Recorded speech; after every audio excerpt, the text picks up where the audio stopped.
Have vaccine passports, COVID vaccine passports, arrived in the Big Apple?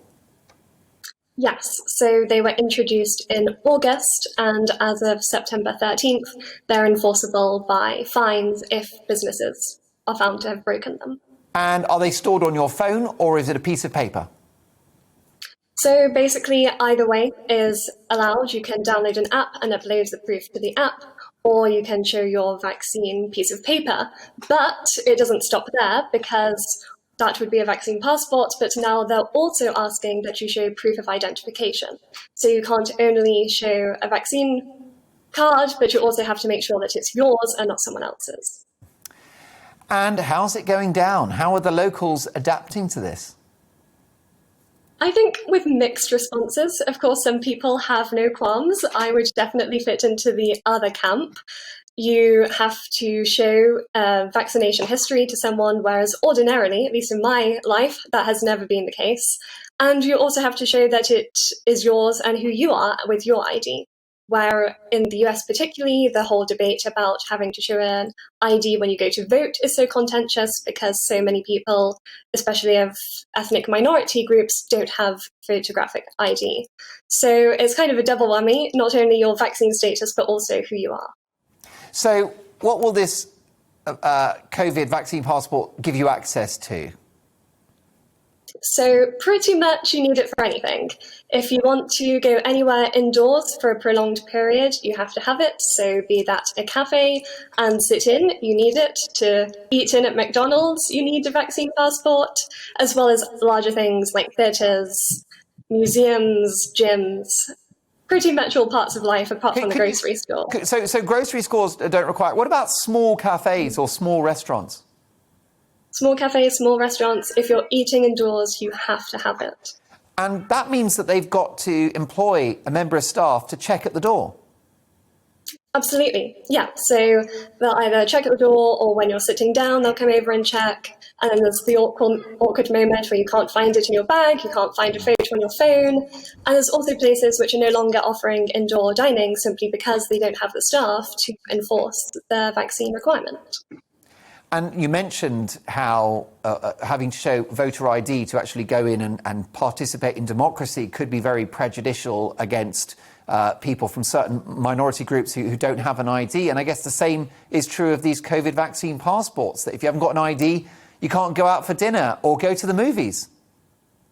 Yeah, exactly. Especially, so in New York, you need the vaccine passport, even if you're 12 years old. So it's 12 years and over, you need a proof of at least one dose of a vaccine. And many 12-year-olds won't have photographic ID. And that isn't required if you're under 18 to have a photo ID, but it is left to the business's own decision. If they want to enforce a photo ID as well, they're entirely allowed to. What's it done to life in New York? I mean, on the surface, life seems pretty normal. There's definitely a taboo, I think, associated with people sitting outside, because there's the option to sit outside if you're not vaccinated. And it does offer... So is that the walk of shame? If you're having your latte outside of Starbucks, you're like one of the bad people. You're a COVID denier, you're an anti-vaxxer, you're a conspiracy theorist.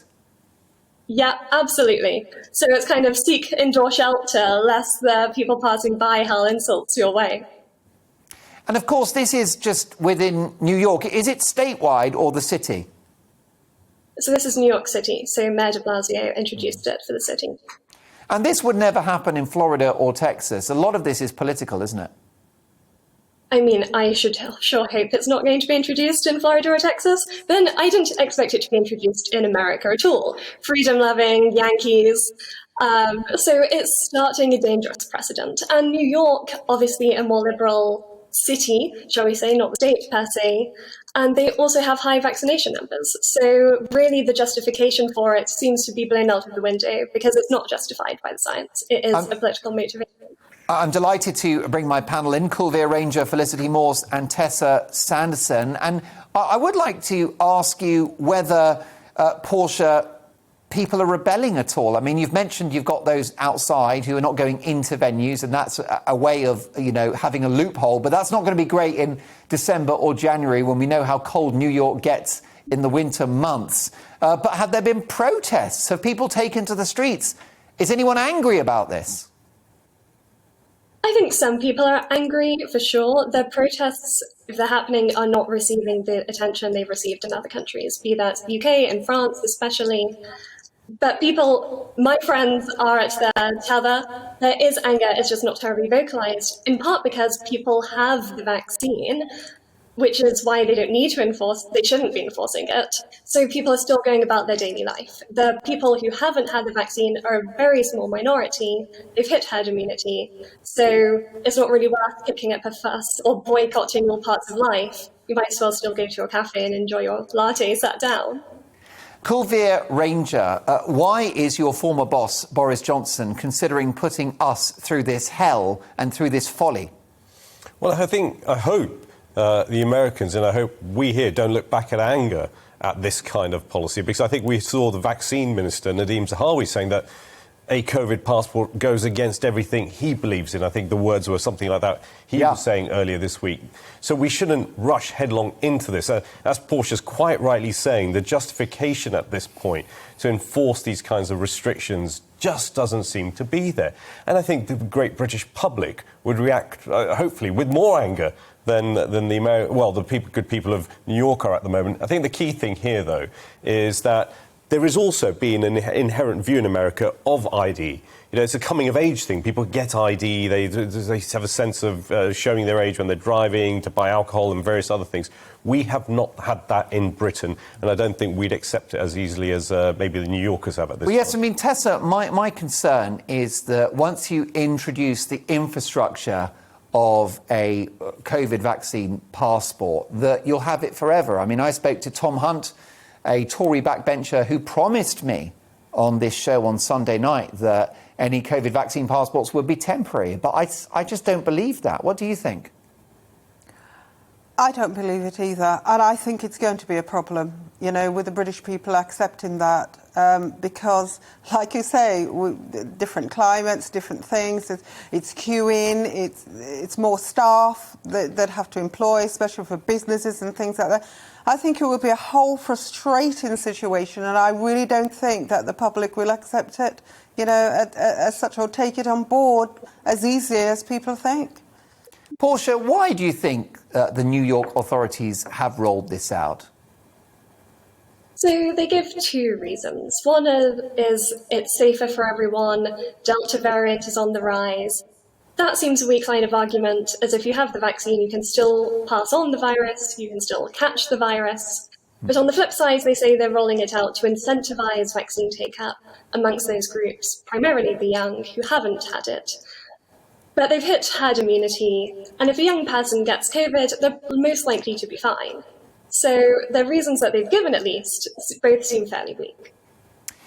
Portia, finally, New York has, I mean, by the way, one of my favourite cities in the world. What a stunning city, great people as well. But it's had a really tough pandemic, hasn't it? Scores of businesses have closed, and it's been one of the most locked down cities and states in America, with a higher COVID death toll than the likes of Florida and Texas.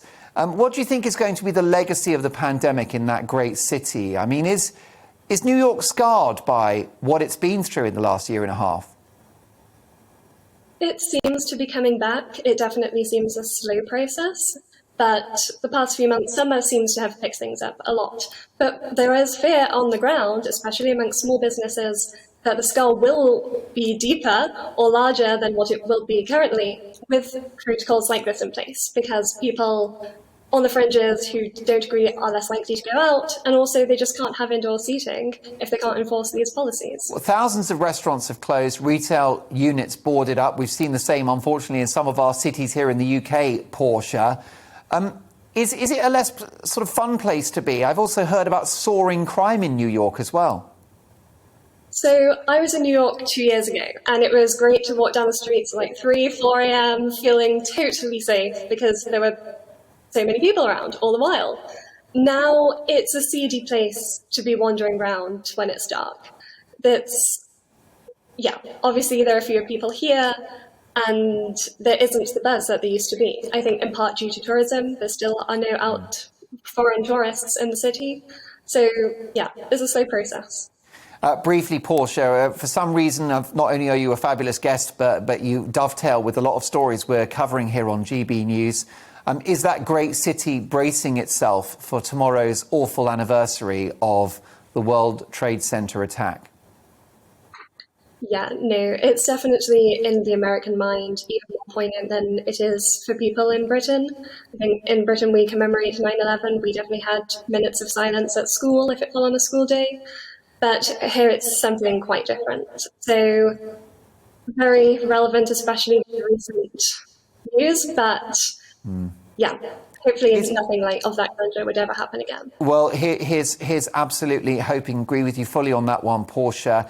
Is 9/11 part of daily life in New York? Is it something that the locals carry around with them, or did life just move on after that tragedy? I think if you speak to any local New Yorker, they will say it's a very clear, vivid, ingrained image in their minds. People my generation as well, they all have a story to tell about where they were at 9/11, and that their entire generation has been shaped by the idea that the US is no longer invincible. There were some very heartfelt conversations with Americans about 9/11. And Portia, you're a reporter out there. Are you British? I'm British, born and raised in Leicestershire. Oh, yeah. Beautiful. Doesn't get better than that. The East Midlands. Happy days. So why did you move to America?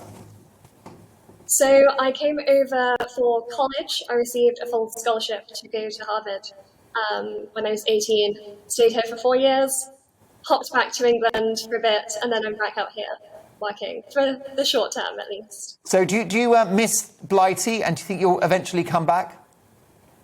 I do miss Blighty. I would love that sooner than later. Nothing quite beats England. I'm Britain. And the UK. Those all got a very fond place in my heart.